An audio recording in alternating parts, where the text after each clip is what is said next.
Sir नमस्कार. नमस्कार. अमोल रमेश गवळी. की आता ही मोसंबीची बाग आहेत, हे झाडं किती वर्षाचे? ही झाडं जे आहे ती 14 वर्षाची झाडं आहे आणि हे क्षेत्र 1.5 एकर मध्ये 350 झाडं आहे. आता तुम्ही सांगत होते की ही बाग तुम्हाला पूर्णपणे उपटून टाकायची होती. त्याचं कंडिशनच अशी झाली सर, काडीवर झाड आली पूर्ण महत्वाची आणि याला गिरनीर अजिबात हे राहिलं नव्हतं. आणि आज जे आहे का विषय, आज एकदम तुमचं जे खत वापरलं आपण पूर्णपणे एसिड वैदिक तंत्रज्ञानाचा वापर केला तुम्ही. वापर केला हम्म. त्याच्यामुळे एकदम नंबर 1 रिझल्ट आला आपल्याला. आणि झाडाची क्वालिटी बी हे झाली एकदम हिरवीगार झाडं. मंगूचं प्रमाण पण नाहीये आणि गळचं प्रमाण नाही. फूट जे आहे ते फुटाचं होतं माग पुढे. पण मग आजची जी कंडिशन आहे आपली, फळगळीची प्रमाण नाहीये. केमिकल मध्ये काय अनुभव राहायचा त्यापर जेव्हा बाग बघायला तेव्हा?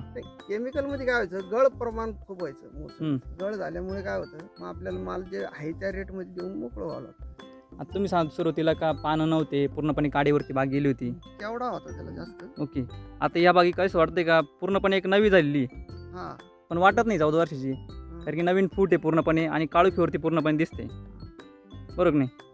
आता इतर शेतकरी मित्र जे असतील, मोसंबी उत्पादक शेतकरी मित्र, त्यांना तुम्ही काय सांगू इच्छिता? त्यांना एकच सांगणार आपण, कारण आपण जसं आपल्या आता 7 एकर मध्ये झाड आहे, आपण पहिले 1.5 एकरला वापर केला, तर त्यांनी स्वतः अनुभव घेऊन पाहावा, नाही तर प्रत्यक्षात माल पाहावा, त्याच्यानंतर त्यांनी डिसिजन घ्यावा. पण ओके, धन्यवाद सर. धन्यवाद.